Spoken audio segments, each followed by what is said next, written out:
Hey everybody, Sammy Thunder here. Welcome back to another episode of Start of the Week.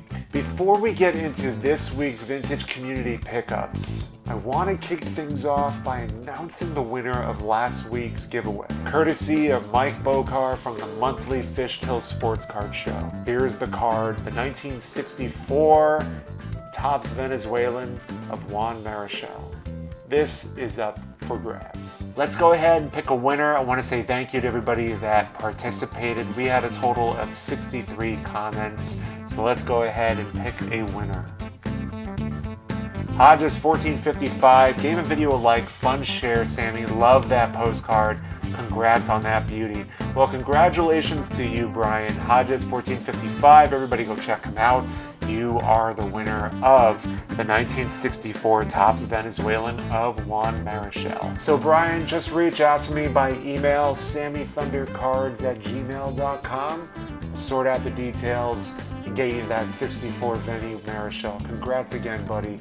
And thank you again to Mike Bochar for providing this opportunity. Now, let's dive into some awesome submissions from around the community. Cards that collectors have picked up, along with a quick story behind each one.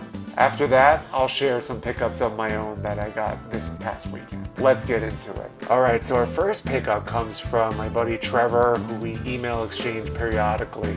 He wrote, Sammy, I was able to go to the Midwest Monster Card Show in Indianapolis this past week. My first purchase of the day was from one of your previous guest dealers after the Strongsville show. I was able to purchase my first Jackie Robinson and exhibit postcard from J.D. Heckathorn.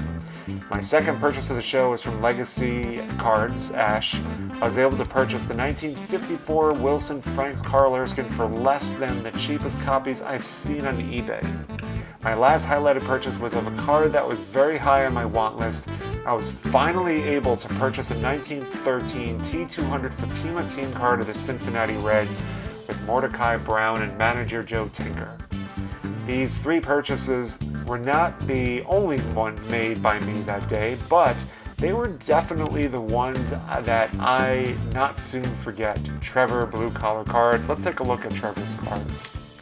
So as we mentioned, they exhibit Jackie Robinson on the left, 54 Wilson Franks Carl Erskine on the right, and the 1913 T200 Fatima Reds team card. Absolutely stunning cards all around.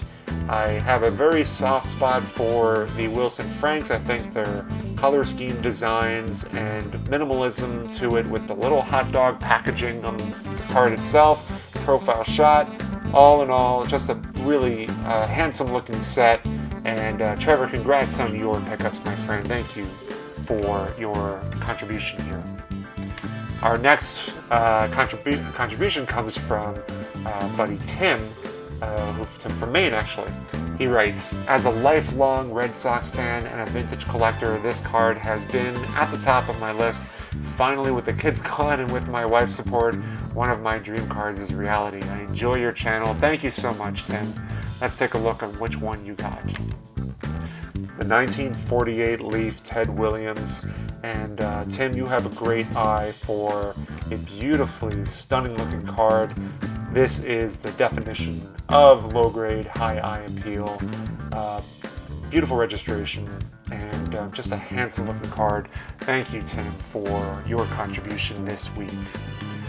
Our third is from Larry G. Larry is a fairly frequent contributor to a lot of live streams that I'm in, leaves comments. He writes, hey Sammy, my latest pickup is the E95 Philadelphia Camerel at CCOT. Maybe 15 years ago I looked at this card at the National, did not buy, and regretted it since. The new desire to pick this card up was Howard Chaster's fault. In April at his booth at Chantilly, I spotted a gorgeous E95 Evers.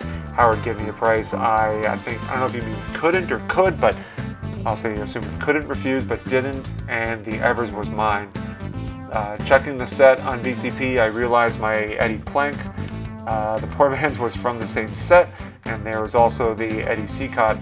The fire was lit. As I decided I need a trio of E95s, I found a Seacott on eBay that the dealer offered. I offered back and he accepted my offer. no more regrets, and my trio looks great. Maybe a foursome in the future if I can find the right price, Cobb. Hope this works, Sammy. Larry G. And stunning additions to your collection, my friend. E95s are a phenomenal set. You really can't go wrong with a lot of the pre-war stuff, especially when you are going after big names such as these guys here. So congratulations, Larry, on some great additions. Moving right along, a man of very little words, Sven P. Sven, he's always in my live streams, and he let the card do all the talking here. He knows how I feel about the 1954 New York Journal Americans. This one's a Hank Bauer, great New York Yankee. If you're not aware of the 54 Journal Americans, these are great alternative cards that typically will not break the bank compared to maybe some of the other ones that are out there, but they're a bit oversized. They were featured in the New York Journal American newspaper, and you can get these cards. The best thing to do is to find them not torn, as this one is clearly all together. So congratulations, Van. I appreciate your contribution. I love the 54 Journal Americans. I still have my maze.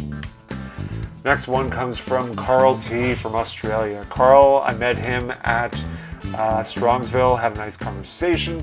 He writes, "Hey Sammy, let me be the first. I've sent lots of pickups to Midlife Greg, but not these ones. Yesterday I received 26 parcels, who says I'm hooked, including these 4 Sadaharu O cards from Japan. I actually saw him play for the Giants in Tokyo in 1980 while on a work trip. Of course, I didn't know then just how famous he was. Hope images come out okay and that you can use them. Love your channel, love this hobby. See you in Strongsville next year. Regards, Carl." Well, thank you so much, Carl. I appreciate it, man. I appreciate your support, and I appreciate your contribution here. So here is the collection that Carl is mentioning. I'm going to do my best to pronounce these properly. The 1975-76 Calbee, really great looking card. The Takara Giants, I really like the color, the designs, the stripes kind of going diagonally across the card there. And the classic Giants logo, great profile shot of him there. Here's a 64 Menko JCM of him, a classic vintage card, and then a 79 Calbee Made Best. Great looking cards, Carl. Getting into the Japanese cards is a special thing.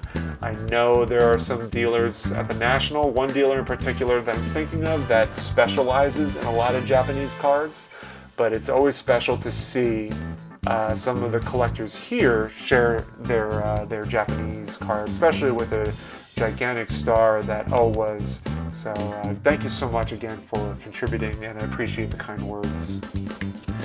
Moving on to 28 Relics. He writes, "Hey Sammy, I love the show. Here's my pickup this week. I am working on an MVP run and picking up every MVP in Topps the year they won MVP. This week I found a 1961 Topps #2 Roger Maris Raw on eBay for $45. Keep up the good work. Great listen. Winding down after work in my office." I appreciate that, buddy. Let's see that Maris you're referring to. And here it is. Stunning card. If you're not familiar, a lot of the Maris cards, for whatever reason, are always tough to find centered, and this one is a real beauty. Good registration on it, great color. I guess one could argue that this is like the best card of him, but everyone has their favorites. I tend to like this one a lot, so great job picking this one up for a great price, 28 Relics, and I appreciate you contributing. Moving right along, we have my buddy Giovanni C, who sent me an email. He wrote, "Hey Sammy, hope all is well. Just picked up this beautiful 1906 V.O. Hammond Publication Company Chicago White Sox postcard. This ought to intrigue Jason, from my co-host from Everyday Card Collector. I thought I wouldn't be able to pick this up since now they're a bit pricey, scarce, and to be honest, I was completely satisfied with the reprint I had. I honestly feel I have completed the 1906 White Sox memorabilia by being blessed with the 1906 World Series ticket stub, a legendary auctions catalog regarding such tickets, and a 1907 The Reach baseball guide regarding the 1906 season and World Series. Even though I know there is so much more out there to collect, this brings me such joy since it's my favorite team. I saw this card and I thought this is just a super, super sweet card to look at. And here it is, man. Like, that is unreal. The 1906 V.O. Hammond publication, White Sox. I've never even seen this card or heard about this set, so I'm actually just kind of like looking in right now to see the list of the players. I mean, it's just unreal. So that is super cool, Giovanni. What a great looking card. You know how I feel about the oversized postcards, and this is a real treat. So thank you so much for sharing. All right, coming on to now is Rob A. Rob A writes, "Hey Sammy, I wanted to make a submission to your start of the week series. It is my 1919 Ed Roush postcard. This was a team issued by the Cincinnati Reds to celebrate them winning the pennant that season. We all know what happened in the World Series that year. There exists another version of this postcard issued after the World Series that says World Champions across the bottom border. I acquired this beauty a week before Strongsville at a Reds memorabilia show. It was too awesome to pass up. Even though I was saving money for the Strongsville show, well worth it in my opinion. Thanks for bringing back this series, and thank you for all the support you give our community. Take care." Well, thank you so much, Rob. I really appreciate the words of encouragement, and I don't blame you for picking this card up. Beautiful, beautiful shot of Ed Roush here. 1919 Cincinnati Reds postcard. I mean, in the crouch position here, just unbelievable shot. You really can't get better than that. Postcard, it kind of ticks all the boxes for me. So congratulations, Rob. Thank you so much for contributing this and sharing. All right, so our last contribution comes from my buddy John T. He wrote, "Hi Sammy, appreciate you starting this up again. I may not be able to show too many more times as I get closer to starting my own channel, but I love this segment. I made it to the Bordentown show and reached out to our friend Harry Cole to make sure he will be there.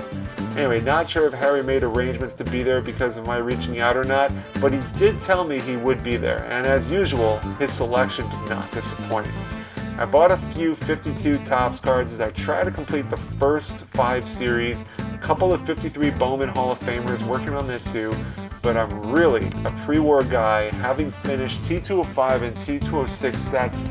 I'm working on the Hall of Famers from the E90-1 set. Harry didn't have any of those that I needed, but if there is a hole in my collection, it's in the 20s.